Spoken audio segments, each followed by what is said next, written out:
Vega, les éditions Vega, mais Pupus avec un C et pas un T, Vega, ils font lettrer leur manga en Inde. Et je trouve ça honteux, et du coup, on va en parler.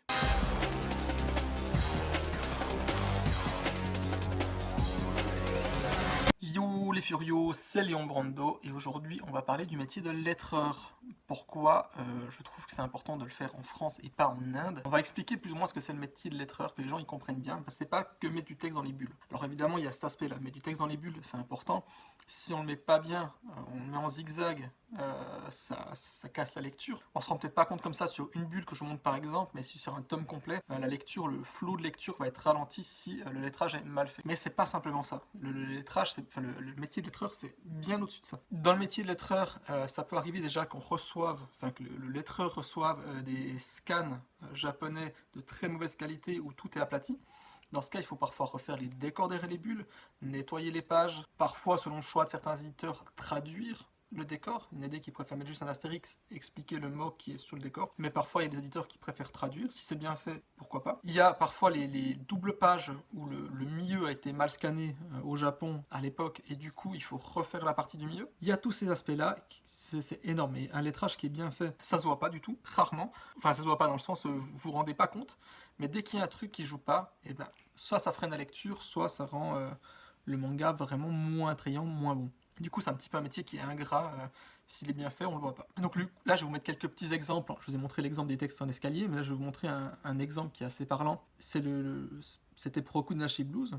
Il y a eu pas mal d'erreurs de lettrage, donc des bulles mal centrées, des textes en dehors des bulles parce que la page, elle n'était pas complète dans les fichiers reçus. Du coup, ça fait un bout de bulle et puis du texte à côté. Mais il y a eu aussi, par exemple là, je pense qu'ils ont un petit rappel. Le nom de l'école, c'est tac à tac. Quand tu vois l'école, tu traduis tac à tac. Ils ont fait leur fichier, ils ont vu une école, ils ont traduit, ils ont mis leur truc. Et en fait, c'est pas bon. Parce que je pense qu'ils ne parlent pas japonais. Ils ont vu le nom d'une école, ils n'ont pas lu la page, ils n'ont pas lu le texte ou ils n'ont pas lu le manga. Et là, ils vont mettre le mauvais. Et du coup, le manga devient incohérent où le personnage principal s'introduit dans son propre lycée au lieu de s'introduire dans le lycée rival.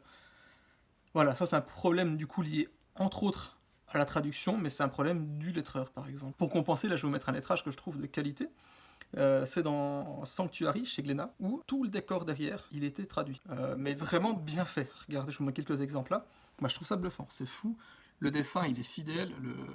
Je sais plus le tome à la maison, du coup je peux pas vous dire qui c'est le lettreur chez Glénat qui a fait ça, mais voilà, c'est très très bien. Du coup c'est un métier qui mélange un petit peu graphisme, typo, c'est un peu un métier de typographe et de graphiste, parce qu'il y a aussi évidemment les onomatopées, je vous en ai pas parlé, mais les onomatopées, parfois elles sont soit traduites et adaptées, soit parfois elles sont le dessin est refait, parfois il y a une astérisque avec le truc en dessous. Mais du coup, là je vous montre un truc qui est désastreux dans le manga Kirin, et là une onomatopée qui est bien faite, je sais pas ce que j'ai pris comme exemple, mais comme quoi il y a cet aspect-là aussi qu'on oublie facilement. Et puis après, par exemple, un personnage qui hurle, il faut mettre un choix de typo qui va avec, changer la typo peut-être par rapport à d'autres personnages. Tout ce métier-là de typographe, de micro-typo, ben, ça fait partie du métier de lettreur. Et comme je vous dis, on s'en rend pas compte quand le manga il est bien fait.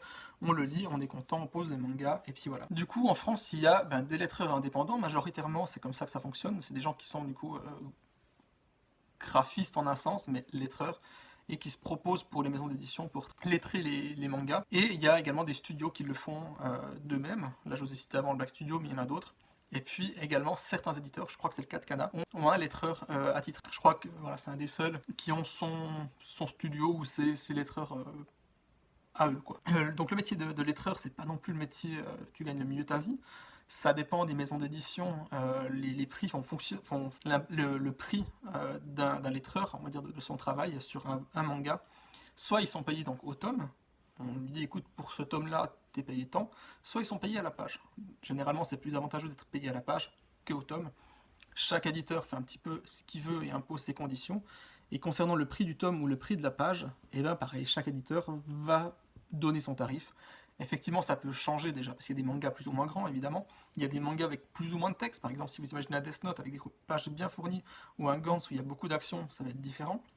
Quand le matériau est très ancien, où il faut tout retravailler, évidemment, ça va coûter beaucoup plus cher la page, quand il y a des décors à refaire, etc.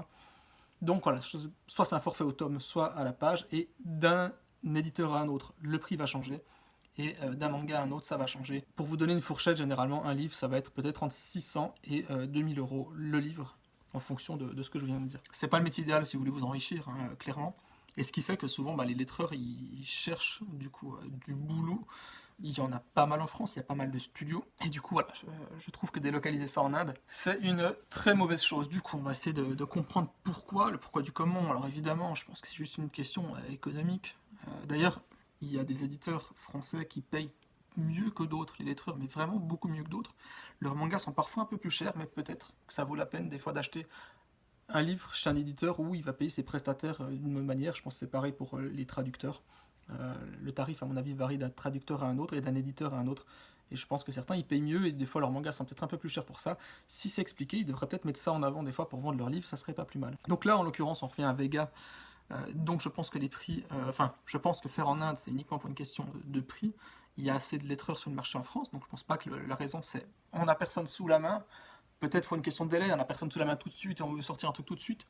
Peut-être. Si c'est pour une question de qualité, pas que les Indiens ils font de la qualité, mais on a de la qualité en France, autant prendre ce qu'il y a près de chez nous. C'est des gens qui vont payer des impôts, qui vont acheter des choses avec leur salaire. Je suis un peu pour un petit peu de protectionnisme d'État dans ce niveau-là. En plus, bon, il y a l'IA qui vient changer beaucoup de choses dans ce monde. Là, pour le coup, c'est encore des humains derrière, ben, autant peut-être en profiter, les rémunérer au lieu de faire ça ailleurs. Voilà, une autre possibilité, ça serait l'éditeur japonais qui lui dise écoute, il faut faire avec ce studio-là en Inde et l'imposer. Et oui, puisque récemment, on avait eu cette annonce que Vega a été racheté, enfin en tout cas que 51% de l'entreprise a été racheté par Kodokawa, un groupe japonais qui est venu et qui a dit bon bah nous on va s'implanter aussi en France, on va acheter une maison d'édition et on va éditer nos titres nous selon notre façon de faire. À voir. Du coup, je pense qu'on a un petit peu fait le tour globalement. Je vois pas d'autres raisons de faire ça. Donc, comme je vous ai dit, un lettreur, c'est un métier qui est un petit peu ingrat, c'est un métier qui est assez technique. Moi, j'ai côtoyé des lettreurs, du coup, dans le milieu du Scantrad, chez Furious Squad, qui font du boulot remarquable, hein, mieux que certains lettreurs professionnels. Et du coup, c'est un métier que je trouve assez intéressant. Comme vous savez, je bosse en imprimerie, du coup, il y a du lettrage différent, de la micro-typo, pas que ça lézarde dans les textes, etc. Ça reste assez intéressant aussi.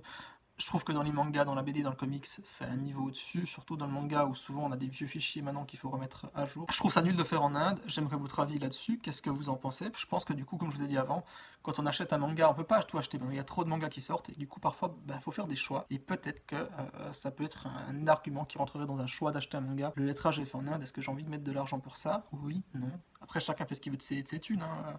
Mais voilà, en tout cas, moi, c'est une réflexion que j'ai maintenant et que je vous partage. J'aimerais du coup, comme je vous ai dit, votre avis là-dessus. Je pense que si on laisse passer ça, entre guillemets, ça va donner le feu vert à d'autres éditeurs pour faire la même, etc., etc. En fait, plus les gens donnent du mou pour des choses comme ça, plus on s'y habitue et plus ça devient la norme.